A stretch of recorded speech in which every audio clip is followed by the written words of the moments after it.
Hello everybody, my name is Davis and welcome back to another video, and today we are here for another severe weather breakdown, so let's go and get right into it. Now, starting off today with the SPC, we have a marginal risk of severe weather across the northeast all the way into the Midwest Ohio Valley region, all the way down into the deep south, so this is pretty large. And then we have a slight risk inside of it that extends all the way from Alabama down here up into the Delmarva region. So if you're in that yellow area, look out, because you have a chance for a tornado today, as you can see by this right here. So you have a 5% risk of a tornado if you're in that brown shaded area. So let's go ahead and pull up the cities that are in that. That includes Washington, D.C., Baltimore, and Philadelphia, so look out in those cities. And then you have a 2% risk of a tornado if you're in the green, which is a pretty big area right here that extends all the way back into the Midwest and even the western Midwest a little bit. So yeah, definitely a big area for tornadoes today. Wouldn't be surprised if we see one or two spin-ups, but yeah, overall tornadoes not an insane threat today. So let's move on to our damaging wind risk. We got a 5% risk of damaging winds that extends all the way from the deep south into the northeast into the Midwest Ohio Valley region. And then we have a 15% risk in that slight risk area. So if you're in this yellow, you have a 15% chance to see wind gusts of 60 miles an hour or higher. Those can be very damaging, so watch out. Now let's go and move on to our large hail risk. We got two different 5% risks. One of those is over here in the Ohio Valley region, and then one is over here in the Midwest. There's only a 5% chance in two small areas over here. I would like to point out this does include Chicago, which is a very big city. But overall, if you're in this brown region, you have a low chance to see hail of 1 inch or higher, but I wouldn't be too worried about it. So let's go ahead and move on to tomorrow, where we have another slight risk of severe weather out here in the mid-Atlantic region.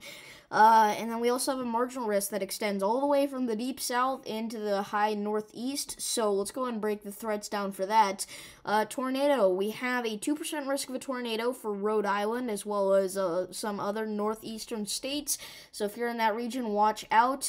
This does include Springfield, but no other major cities. So, yeah, and then let's go and move on to our damaging wind risk. We got a 15% chance of damaging winds in this region here tomorrow, in between Virginia and North Carolina, and then a 5% risk that once again extends all the way from the deep south into the northeast. And then for the hail threat, we have a 5% risk of hail of 1 inch or larger, all the way down from North Carolina, all the way up into Rhode Island. So yeah, definitely be on the lookout for that. And then let's go ahead and move on to our day 3 outlook, which would be, what day is it? Okay, it's Monday. That would be Wednesday. I kind of forgot what day it was for a second, but on Wednesday, we have a marginal risk of severe weather up here in the upper Midwest region, and then a slight risk in the upper Midwest region as well. We don't have the probabilities for that yet, so I'm not going to break it down too much. So let's go ahead and move on to what the Climate Prediction Center says. So day 6 to 10 outlook. So this is your day 6 to 10 temperature outlook. So this is next week, August 19th through August 23rd. This is what the temperatures are going to look like. They're going to be slightly below average in portions of the desert southwest here, which is definitely going to be nice for you guys, because I know this summer was really rough. Some areas got up to over 125 degrees, so it'll definitely be nice to get somewhat of cool down, but it won't be major. But then we have a massive heat dome pretty much over the rest of the country. Basically the entire eastern part of the U.S. and even going all the way out into like Montana and the desert southwest. So this area will be very, very hot, especially in here in like Oklahoma, Arkansas, Kansas, Missouri, Western Illinois, and Iowa. That's where the highest levels of heat will be. It says it has an 80 to 90% chance to see above average temperatures. So look out for that, and then we can move on to our day 6 through 10 precipitation outlook, where we have a big area of moisture up here that extends all the way from Idaho and very southwestern bits of Montana, all the way out to northeastern California. This will be very, very wet and moist. And then we've got below average precipitations for, once again, a good portion of the eastern United States over here, all the way from the deep south into the Midwest, all the way into the Great Plains. So yeah, it'll be pretty dry in this region and pretty moist in this region. And then we also have a little above average precipitation. Look out for southern Texas here. So yeah, there's our precipitation for day 6 to 10. But if we move on to day 8 through 14, so this is for August 21st to August 27th. It is once again going to be below average temperatures out west here a little bit, mainly in the Idaho region this time, but then for the rest of the country, very hot temperatures, especially down here in the deep south. It's going to be very above average, so definitely some areas down here will reach 110 degrees probably, and then that also extends up into the Great Plains in the Midwest. And then our precipitation outlook for August 21st to August 27th. Once again, very above average precipitation up here in Idaho, although this time not as much. And then a little dry over here in the deep south and the Midwest. So yeah. Then the National Hurricane Center, no tropical cyclone activity is expected in the next 48 hours.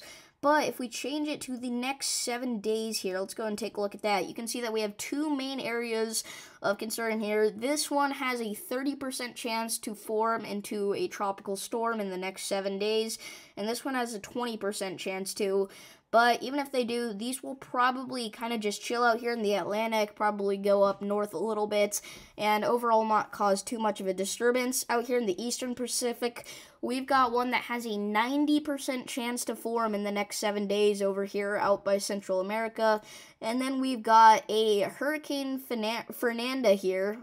It's, I believe right now it's a Category 3, I want to say. And then we've got Tropical Storm Greg. Out here, heading for, probably going to miss Hawaii, actually, probably going to go a little bit to the south, and even if it hits Hawaii, maximum sustained winds of 40 miles an hour is not the end of the world. So let's move on to the Central Pacific, where, once again, we have Tropical Storm Greg, rather, probably going to go to the south of the Hawaii, maybe be a bit windy up here. But that's good. Hawaii needs a break from the tropical activity anyway, after what happened with Hurricane Dora. So now let's move on to our excessive rainfall outlook. We have two different slight risks of excessive rainfall here. We got one up here in the upper Midwest that includes Wisconsin as well as Michigan and even Chicago. And then we also have one out here in the eastern portion of the U.S. that extends all the way from Tennessee up into New York City. So yeah, look out for that. If you're in the yellow, you have a 15% chance to see excessive rainfall. And then tomorrow's risk, we have a good size slight risk over here in North Carolina and Virginia borders. Look out for that.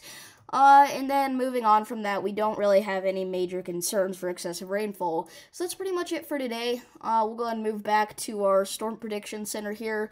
Once again, we got this slight risk out in the eastern portion of the U.S., but overall, nothing too concerning. So if you guys did enjoy this video, make sure to like and subscribe, and I'll see you in the next one. Peace.